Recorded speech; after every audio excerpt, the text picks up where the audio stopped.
Hello, വേനൽക്കാലത്ത് നമ്മുടെ വീടുകളിലൊക്കെ സ്ഥിരമായിട്ട് ഉണ്ടാക്കുന്ന ഒരു ഐറ്റമാണ് ലെമൺ ജ്യൂസ് അല്ലേ. നമുക്ക് ഈ ലെമൺ ജ്യൂസിനെ ലുക്കിലും ടേസ്റ്റിലൊക്കെ ഒന്ന് മാറ്റിയെടുത്താലോ. അതിനായിട്ട് നമുക്ക് ആദ്യം തന്നെ ഒരു ബീറ്റ്റൂട്ട് എടുക്കാം. ഒരു ചെറിയൊരു ബീറ്റ്റൂട്ടാണ് ഇവിടെ എടുത്തിട്ടുള്ളത്. ഇനി ഇതിൻ്റെ തോലൊക്കെ കളഞ്ഞിട്ട് നമുക്കിത് ചെറിയ ചെറിയ കഷ്ണങ്ങളാക്കിയിട്ട് പാത്രത്തിലേക്ക് മാറ്റാം. അതിലേക്ക് ഇഞ്ചിയാണ് ഇനി ഇട്ട് കൊടുക്കുന്നത്. ഇനി ഇതെല്ലാം നമുക്കൊരു മിക്സിയുടെ ജാറിലേക്ക് ഇട്ട് കൊടുത്തിട്ട് കുറച്ച് വെള്ളം കൂടി ചേർത്തിട്ട് ഒന്ന് അരച്ചെടുക്കാം. ഇതുപോലെ അരച്ചെടുത്ത് കഴിഞ്ഞാൽ നമുക്കിത് ഒരു പാത്രത്തിലേക്ക് മാറ്റാം.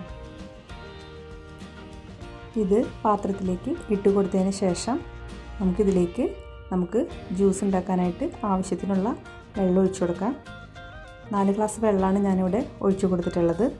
ഇനി നമുക്കിത് നന്നായിട്ടൊന്ന് അരിച്ചെടുക്കണം.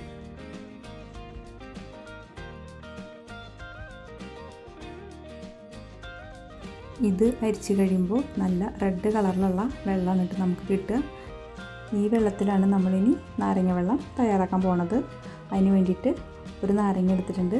നമുക്ക് ഈ നാരങ്ങ മുഴുവനായിട്ട് അതിലേക്ക് പിഴിഞ്ഞു കൊടുക്കാം.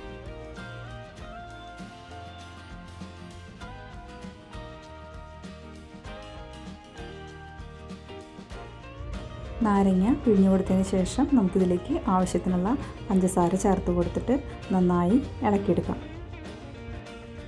വളരെ സിമ്പിളായിട്ട് നമ്മുടെ വെറൈറ്റി ആയിട്ടുള്ളൊരു നാരങ്ങ വെള്ളം തയ്യാറായിട്ടുണ്ട്. അങ്ങനെ നമ്മുടെ വളരെ ഹെൽത്തിയും അതുപോലെ തന്നെ വളരെ കളർഫുള്ളായിട്ടുള്ള ലെമൺ ജ്യൂസ് തയ്യാറായിട്ടുണ്ട്.